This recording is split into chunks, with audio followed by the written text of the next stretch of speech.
I'm going to share with you our brioche cinnamon rolls with Tahitian vanilla bean cream cheese frosting. It is absolutely amazing. You're going to absolutely love it. We're going to get started with our dry ingredients. We have 6 cups of flour, and to that we're going to add a half a cup of granulated sugar. We're going to add a half a teaspoon of kosher salt. We're going to be putting in 1 tablespoon of instant yeast. You can use 1 packet of active dry if you like. And lastly, a good pinch of nutmeg. You can use fresh grated. You can use about a 1/4 teaspoon of the ground. We're just going to put in just about a heavy pinch.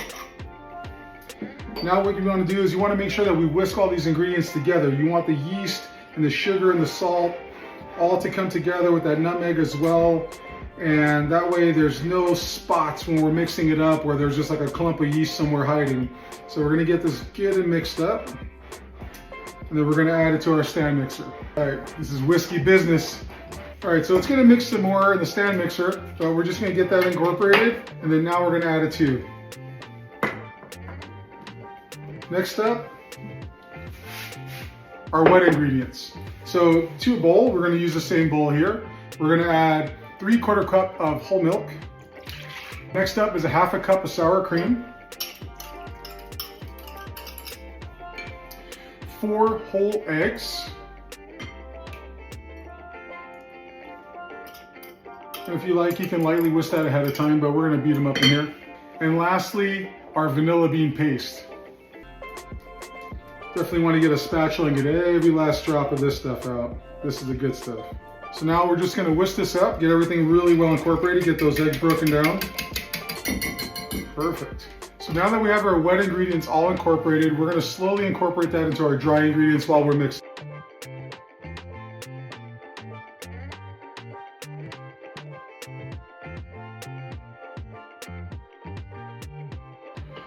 Since we have a lot of flour building up around the outside, we're just going to take a moment and scrape that down and make sure that that's starting to get into the wet batter as well. Total mixing time is going to be about 8 to 10 minutes. We're going to allow all the gluten to develop, and when it becomes a nice dough mass where it's still tacky and sticky is when it's ready in about the 10-minute mark. But right now we want to scrape down and make sure everything's incorporated. Now that our dough ball has come together in one mass, we're going to start to add the butter. So I like to add the butter after it becomes a dough ball so it has a chance for the gluten to develop, and then that way the butter comes in after, so that way it's not interrupting that development of the gluten. So on slow, little by little, we're going to add a half a cup of unsalted butter.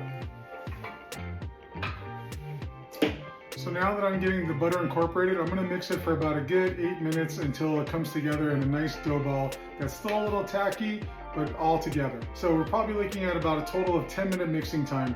A couple minutes to get the dough ball together, and then after we incorporate the butter little by little, another 8 minutes of mixing. So after about 8 minutes of mixing, you see that it's coming together as a nice dough ball mass. It's still wet, still tacky, but it's not sticking to my hands. And when I push down on it, it gives a little resistance back. So we know we've developed the gluten, we know everything's incorporated. Now we can put it onto our bench with a little bit of flour, make it into a nice dough ball, and get it proofing. So probably a little bit of bench flour. Actually, yeah, this isn't really sticking too much, so we don't need bench flour here. I don't want to incorporate any extra flour if I don't have to, because ultimately we want this to be very tender and moist. So we took the time to emulsify that butter in there, and that's the style of making that brioche and rich dough.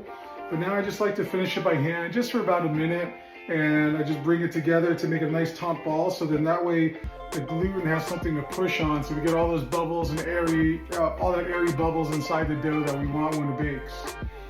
So now that we have it into a nice ball, pushing down, pushing back up, we have the gluten development that we want. I'm going to take a bowl. We're going to butter it. I have another half cup of butter here.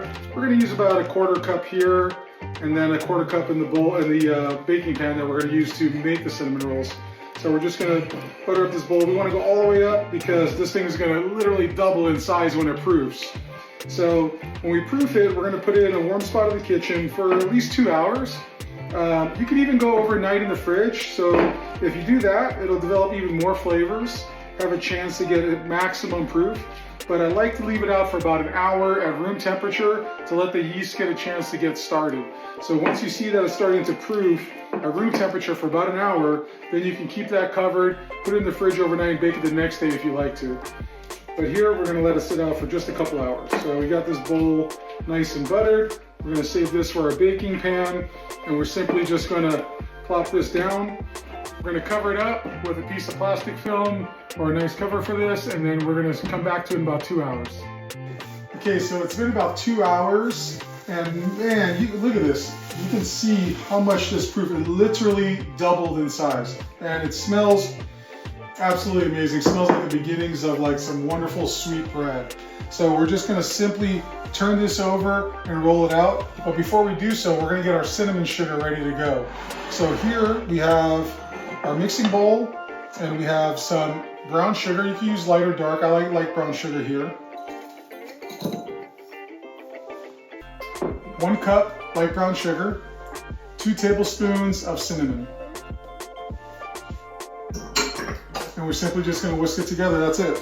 So this is gonna be that wonderful inside that's gonna be pinwheeled up into the cinnamon, into the brioche dough that we just made.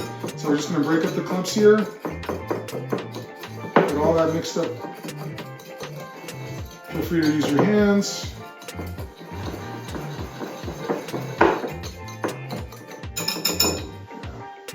I'm just going to use my hands here to get those chunks broken down. All right, so we have our cinnamon sugar ready to go. We're going to put this off to the side for a moment. And then now we're going to get our dough rolled out.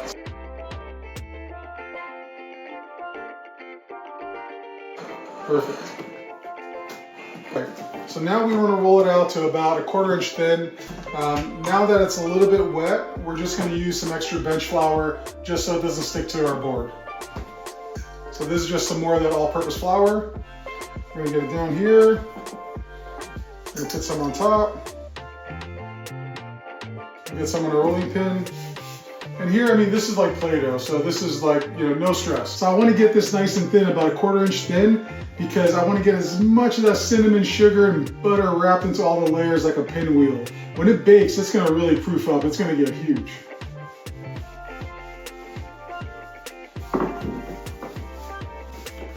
So I want this like a rectangle shape, so that way when I cut it, I have even portions.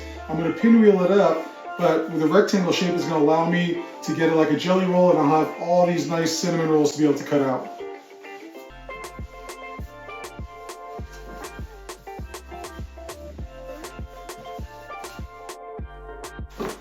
So that's looking pretty good to me here. I'm gonna coax it into the shape that I want. Rolling pin makes quick work of it, but don't be scared to get your hands in there and get it to where you want it to be. Perfect. Now the fun part. More butter. So we're literally going to put another 1/2 cup of butter in this. Don't worry, this is going to make 12 cinnamon rolls. So this is going to be a little bit per cinnamon roll. So this is going to be the glue that literally puts all that cinnamon sugar together inside the dough. It's just going to make it that much more rich and luxurious. So I just got my hands. You can use a spatula if you want, but I just like getting my hands in here. And I just want a nice even smear of this butter. It's unsalted, room temperature, so it's easier to smear. And don't be so particular about the shape. We're gonna get it all together the way we want it to be.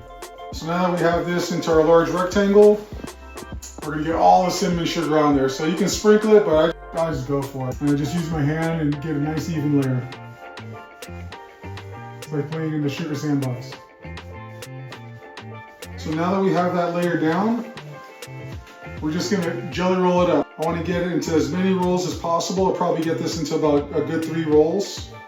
So once I get that center part started, pretty easy. Just come over here on the edges. Beautiful. And then we're gonna go seam side down. We're just gonna shape it over here on the edges where it kind of gets into a taper. Just simply push it in. So there's our jelly roll. And then now we're gonna cut it into 12 portions. So what I like to do is, just to make it easy, you can measure if you like, but it's gonna be about a 1/2 inch, about 2 fingers each one. So what I do is I cut it in half first, and then I take the 2 halves and I line them up. I cut those 2 halves in half. And then now I'm just dealing with each quadrant. So each one of these is gonna be a third.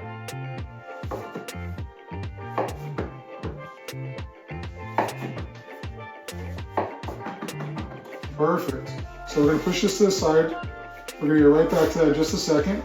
So now we're gonna get our baking dish. So we just want a nice heavy duty baking dish, and we're gonna butter it up pretty well because we want those cinnamon rolls to come out nice and easy. So we're gonna use a 1/4 cup of butter to do that as well. So the rest of that stick that we're using, make sure you go all the way up the sides because this thing is gonna double in size when it proofs. So you wanna make sure that it doesn't stick to any part of the pan. All right, now that we have our baking dish pretty well buttered, we're gonna take each cinnamon roll and place them right in there. So like I said, don't worry if it starts to come apart on you a little bit. It's like Play-Doh, you're just gonna reform them. No stress. Just gonna line them up. Gonna make sure the seam sides are touching.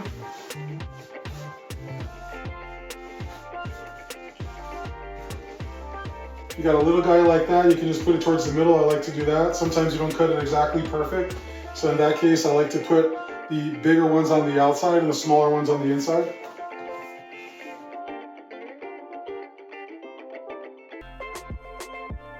So now we're gonna cover these up and we're gonna let this proof for 2 more hours again. Once again, if you wanted to, you can let it sit out for about an hour covered, or you can put it in the fridge and they're ready to bake the next day.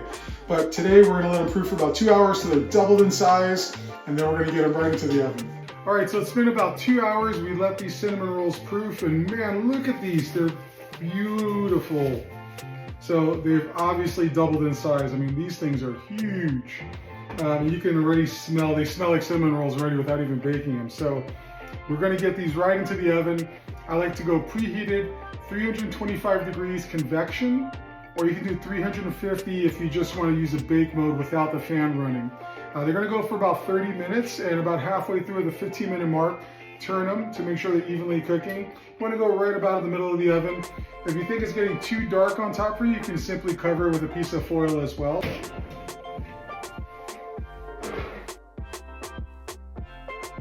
So now while those are working, we want to get going on our cream cheese frosting. So to our stand mixer bowl, we're going to add 8 tablespoons of unsalted butter. This is room temp, so it's nice and soft. 16 ounces of room temperature cream cheese. Half a teaspoon of kosher salt. Anytime I'm making anything sweet, I'm always putting a little salt for balance. We're going to add 4 teaspoons of fresh lemon juice. This is really going to round out all the flavors. The acidity is just going to really balance the sweetness. Next up is 4 tablespoons of vanilla bean paste. We love the paste that has the little speckles of the beans in there. It has wonderful flavor. 4 tablespoons of whole milk. And it's going to sound like a lot, but 8 cups of powdered sugar. We literally like to almost double the recipe on our cream cheese frosting. So when we take them out of the oven, I love to put 1 layer down so it soaks in. And then after it cools a bit, we put another layer that doesn't melt in, so it almost has double the frosting. So if you want to cut out half the sugar, you literally can cut this recipe in half and just after the cinnamon rolls are cooled, have 1 layer of frosting, but we're literally doing 2.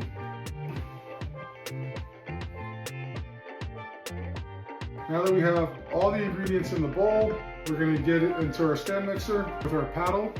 So we want to start this on low and be careful. The powdered sugar has a tendency to want to go everywhere. So once the powdered sugar is incorporated, we know that it's not going to go flying everywhere. We can increase the speed a little bit faster to make it into a whipped cream cheese frosting. So ultimately, we just want it to get nice and pale and homogeneous. This should take about a good solid minute of whipping. Beautiful. You can see how silky it is and everything's come together perfectly. So this is going to be ready for our cinnamon rolls. It's been about 30 minutes. It smells absolutely amazing in here. Let's get these cinnamon rolls out of the oven. Ooh, oh man, these look amazing. Oh man, look at these. Golden brown and delicious. This is exactly what we're looking for. They're nice and crusty on the outside. You can just tell that they're tender on the inside. We're gonna start to ice it right now too. I know it's hot. Typically you want it to cool down a bit. But like I said, I like to put a layer of icing on here while they're still warm. It just soaks in. And then another layer on top, because what could be better than 2 layers of icing? So I'm gonna put an absolute ridiculous amount of icing on each one of these. And you can either half this recipe and just go light, or you can do this recipe, go heavy and have a little bit on the side for dipping even. So I'm gonna put a dollop on top of each one. And as it starts to heat through, I'm gonna smear it in. Give it all those little nooks and crannies. It's gonna fall in between, oh man, my mouth is watering. It's gonna fall in between each one of these cinnamon rolls.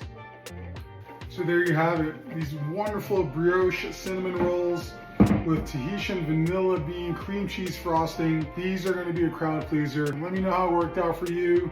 I think you're gonna absolutely love these cinnamon rolls.